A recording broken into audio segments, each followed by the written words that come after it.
ತಾಲೂಕಿನಲ್ಲಿ ಕಳೆದ 2 ದಿನಗಳಿಂದ ಉತ್ತಮವಾಗಿ ಮಳೆ ಸುರಿದಿದ್ದರಿಂದ ನಾರಿಹಳ್ಳ ತುಂಬಿ ಹರಿದಿದೆ. ಜಲಾಶಯದಿಂದ ಹೆಚ್ಚುವರಿ ನೀರನ್ನು ಹಳ್ಳಕ್ಕೆ ಹೊರ ಹರಿಬಿಡಲಾಗಿದೆ. ಇದರಿಂದ ಕುರೆಕೊಪ್ಪ ಪಟ್ಟಣದ ರೈತರ ಜಮೀನುಗಳು ಸಂಪೂರ್ಣ ಜಲಾವೃತವಾಗಿದೆ.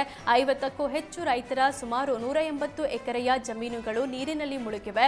ನಾರಿಹಳ್ಳಕ್ಕೆ ಅಪಾರ ಪ್ರಮಾಣದ ನೀರು ಹರಿದು ಬಂದಿದ್ದರಿಂದ ಮೆಕ್ಕೆಜೋಳ, ಹತ್ತಿ, ಭತ್ತ, ಜೋಳ ಸೇರಿದಂತೆ ವಿವಿಧ ತರಕಾರಿ ಬೆಳೆಗಳು ಸಂಪೂರ್ಣವಾಗಿ ನಾಶವಾಗಿದೆ. ಪ್ರತಿ ವರ್ಷ ಮಳೆಗಾಲದಲ್ಲಿ ನಾರಿಹಳ್ಳಕ್ಕೆ ಜಲಾಶಯದಿಂದ ನೀರು ಬಿಟ್ಟಾಗ ಜಮೀನುಗಳು ಜಲಾವೃತವಾಗ್ತಿವೆ. ಅಧಿಕಾರಿಗಳು ಸ್ವಲ್ಪ ಪ್ರಮಾಣದ ನೀರನ್ನು ಬಿಟ್ಟಿದ್ರೆ ಹೀಗಾಗ್ತಿರ್ಲಿಲ್ಲ ಅಂತ ರೈತರು ಆಕ್ರೋಶ ವ್ಯಕ್ತಪಡಿಸಿದ್ದಾರೆ.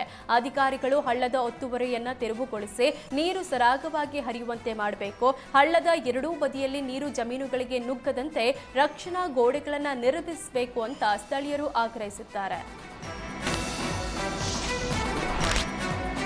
ಇಬ್ಬರು ರೈತರ ಮೇಲೆ ದಾಳಿ ನಡೆಸಿದ ಚಿರತೆ ಸೆರೆ ಹಿಡಿಯುವಲ್ಲಿ ಅರಣ್ಯ ಇಲಾಖೆ ಅಧಿಕಾರಿಗಳು ಯಶಸ್ವಿಯಾಗಿದ್ದಾರೆ. ಗುಬ್ಬಿ ತಾಲೂಕಿನ ಸಿಎಸ್ಪುರ ಸಮೀಪದ ವಿ ಕೋಡಿಹಳ್ಳಿಯಲ್ಲಿ ಚಿರತೆ ಸೆರೆ ಹಿಡಿಯಲಾಗಿದೆ.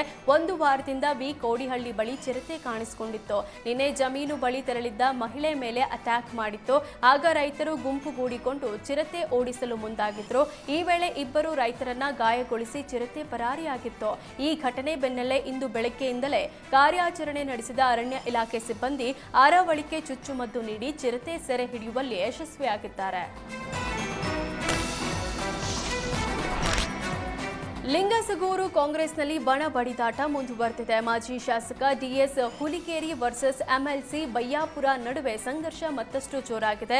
ಲಿಂಗಸಗೂರು ತಾಲೂಕಿನ ಗೋರೆಬಾಳ ಗ್ರಾಮದಲ್ಲಿ ಬ್ಲಾಕ್ ಕಾಂಗ್ರೆಸ್ ಅಧ್ಯಕ್ಷ ಗೋವಿಂದ ನಾಯ್ಕ ಬೆಂಬಲಿಗರಿಂದ ಎಂಎಲ್ಸಿ ಶರಣಗೌಡ ಬಯ್ಯಾಪುರ ಮೇಲೆಯೇ ಹಲ್ಲೆ ಯತ್ನ ನಡೆದಿದೆ.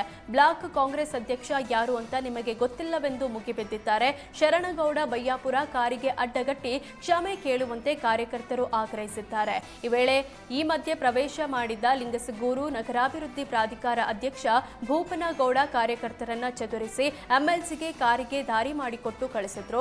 ಗಲಾಟೆ ಸಂಬಂಧ ಲಿಂಗಸಗೂರು ಪೊಲೀಸ್ ಠಾಣೆಯಲ್ಲಿ ಎಂಎಲ್ಸಿ ಶರಣಗೌಡ ಬಯ್ಯಾಪುರ ಬೆಂಬಲಿಗರಿಂದ ದೂರು ದಾಖಲಿಸಲಾಗಿದೆ. ಎಂಎಲ್ಸಿ ಬಯ್ಯಾಪುರ ಆಪ್ತರಾದ ಜಗದೀಶ್ ಗೌಡ ಹಾಲಬಾವಿ ದೂರು ನೀಡಿದ್ದು, ಪ್ರೇಮ್ ಗೌಡ, ಚನ್ನಬಸವ, ಶಿವರಾಜ್ ಸೇರಿ 8 ಜನರ ವಿರುದ್ಧ ದೂರು ದಾಖಲಾಗಿದೆ. ಆನೇಕಲ್ ತಾಲೂಕು ಕಚೇರಿ ಮುಂಭಾಗದಲ್ಲಿ ದಲಿತ ಪರ ಸಂಘಟನೆಗಳಿಂದ ತಹಶೀಲ್ದಾರ್ ವಿರುದ್ಧ ಪ್ರತಿಭಟನೆ ನಡೆಸಿದ್ರು. 3 ಗಂಟೆಯ ನಂತರ ಸಾರ್ವಜನಿಕರು ಬರುವಂತೆ ತಾಲೂಕು ಆಡಳಿತ ಮಂಡಳಿ ಬೋರ್ಡ್ ಹಾಕಿಕೊಂಡಿದ್ದಾರೆ. 3 ಗಂಟೆ ನಂತರ ಬಂದರೂ ತಹಶೀಲ್ದಾರ್ ಸಾರ್ವಜನಿಕರ ಕೈಗೆ ಸಿಗ್ತಿಲ್ಲ. ಅಲ್ಲದೆ ತಹಶೀಲ್ದಾರ್ ಅನ್ನ ಭೇಟಿ ಮಾಡಲು ಹೋದ ದಲಿತ ನಾಯಕರಿಗೆ ನಿಮ್ಮ ಮುಖ ಎಷ್ಟು ಬಾರಿ ನೋಡಬೇಕು ಅಂತ ನಿಂದಿಸಿದ್ದಾರೆ ಅಂತ ಆರೋಪಿಸಿದ್ದಾರೆ. ಇದರಿಂದ ಸಿಟ್ಟಿಗೆದ್ದ ದಲಿತ ಸಂಘಟನೆಗಳು ನೆಲಮಂಗಲ ತಹಶೀಲ್ದಾರ್ ಶೀತಲ್ ಟಿಎಸ್ ವಿರುದ್ಧ ಪ್ರತಿಭಟನೆ ನಡೆಸಿದ್ರು.